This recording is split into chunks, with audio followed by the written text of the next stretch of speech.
Hello friends and welcome to CSC. I am Bhavna Patidar here and हम पढ़ रहे हैं राज्य व्यवस्था यानी कि पॉलिटी।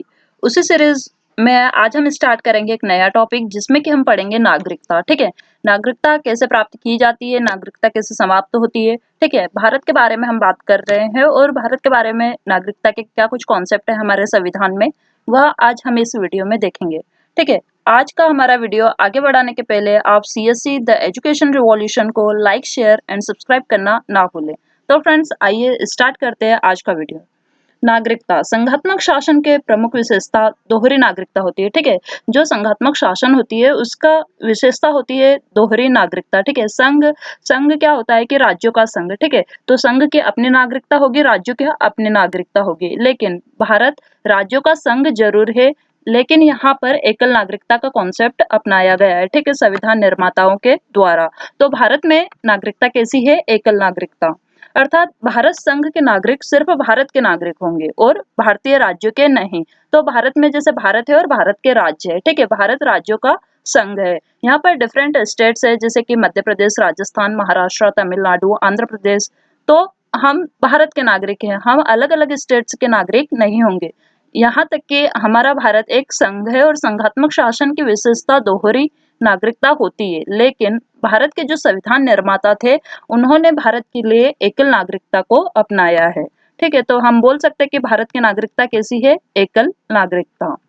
वस्तुतः नागरिकता लोकतंत्रात्मक राज्य के मूल मूल सिद्धांतों में से एक है। ठीक है, तो नागरिकता क्या होती है कि जो लोकतंत्रात्मक कंट्रीज होती है, लोकतंत्रात्मक सिद्धांत या कॉन्सेप्ट होता है, उसकी एक मूल आवश्यकता होती है नागरिकता, जो यह स्पष्ट करती है कि व्यक्ति को राज्य की पूर्ण राजनीतिक सदस्यता प्राप्त है। ठीक है, अगर हम किसी स्टेट के नागरिक है, किसी कंट्री के नागरिक है, स्टेट या राज्य यानी कि कंट्री। ठीक है, राज्य से यहाँ रेफर कीजिए कंट्री। ठीक है, तो अगर हम किसी देश के नागरिक है तभी वह अपनेपन की फीलिंग आ पाएगी। ठीक है, अगर हम बोल दे कि हम शरणार्थी है, ठीक है, विदेशी है, तो फीलिंग नहीं आएगी। लेकिन आपको अधिकार चाहिए, आपको एक राइट वाला पावर चाहिए, तो नागरिकता जो कि एक आवश्यक सिद्धांत है किसका? लोकतंत्रात्मक राज्य का। ठीक है, तो नागरिकता जो है वह यह स्पष्ट करती है कि व्यक्ति को राज्य की पूर्ण राजनीतिक सदस्यता प्राप्त है, वह पर्टिकुलर देश का या पर्टिकुलर कंट्री का नागरिक है।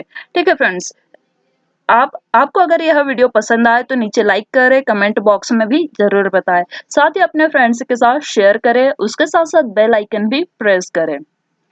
नागरिकता कतिपय दायित्व, अधिकार, कर्तव्य एवं विशेष अधिकारों को स्पष्ट करती है। अब ठीक है, नागरिकता का कॉन्सेप्ट क्या है, क्यों नागरिकता हमें संविधान द्वारा दी गई है?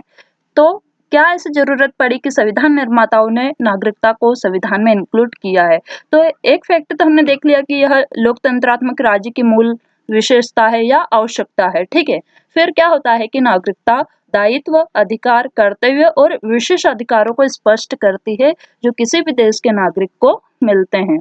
वास्तव में नागरिकता व्यक्ति एवं राज्य के बीच कानूनी संबंध को व्यक्त करती है, जिसमें व्यक्ति अपने निष्ठा राज्य के प्रति दिखाता है। ठीक है, हम अगर कहेंगे कि हम भारत के नागरिक है, हम अमेरिका के नागरिक है या फिर किसी भी देश के नागरिक है, तो उसकी निष्ठा, उस नागरिक की निष्ठा उसके अपने देश के प्रति होगी, ना कि दूसरे देश के प्रति विशेष परिस्थितियों में। ठीक है, या नॉर्मल सी परिस्थिति, नॉर्मल कंडीशंस में भी हम निष्ठा किसके प्रति दिखाएंगे? अपने देश के प्रति दिखाएंगे, ना कि दूसरे देशों के प्रति। ठीक है, तो यह क्या होता है कि नागरिकता व्यक्ति एवं राज्य के बीच कानूनी संबंध को व्यक्त करती है।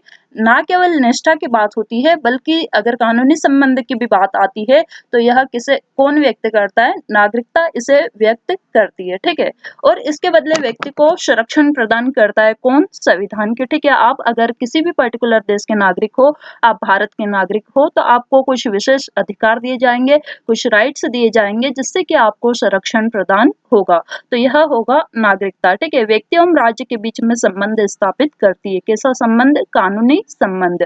और ठीक वैसे ही पर्टिकुलर व्यक्ति भी अपने देश के प्रति निष्ठा रखता है। ठीक है, नागरिकों को मतदान का अधिकार तो प्राप्त है, साथ ही साथ राज्य के सभी पद भी उसके लिए खुले हैं। यह अधिकार विदेश के लोगों को प्राप्त नहीं है, तो यह भी नागरिकता की विशेषता है। ठीक है, अगर हम देश के नागरिक है, किसी भी देश के नागरिक, तो हमें वोटिंग राइट मिला है। ठीक है, अगर हम भारत के नागरिक है तो हमारे पास मतदान का अधिकार है, और जो भी यहाँ पे जितनी भी गवर्नमेंट ऑफिशियल पोस्ट है, वो सारे पोस्ट भी यहाँ के नागरिकों के लिए ओपन है।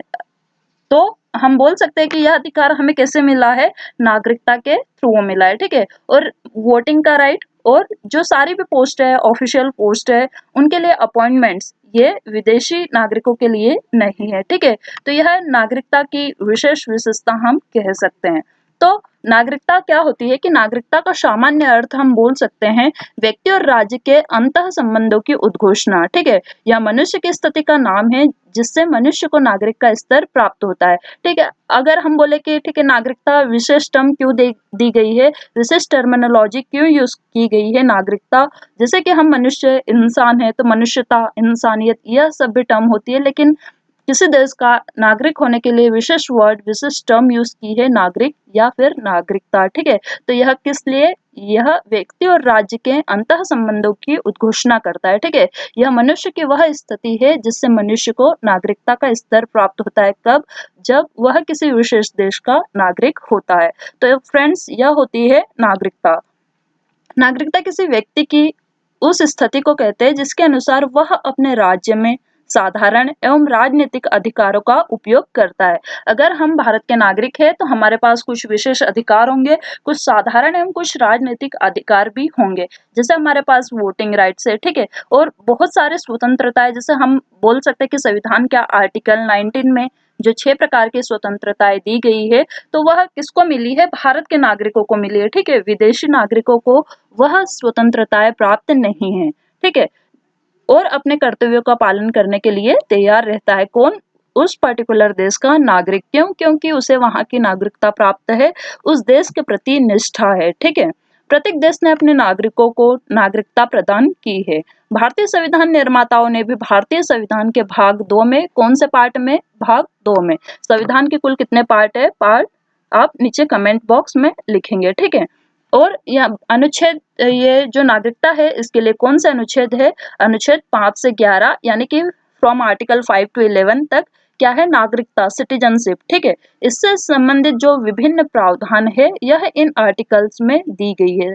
नागरिकता से रिलेटेड जितने सारी प्रोसीजर्स है, प्रक्रिया है, लॉ है, कानून है, वह सारी कहाँ है, संविधान यानी कि कॉन्स्टिट्यूशन के पार्ट 2 में आर्टिकल 5 से लेकर 11 तक नागरिकता को दिया गया है, ठीक है।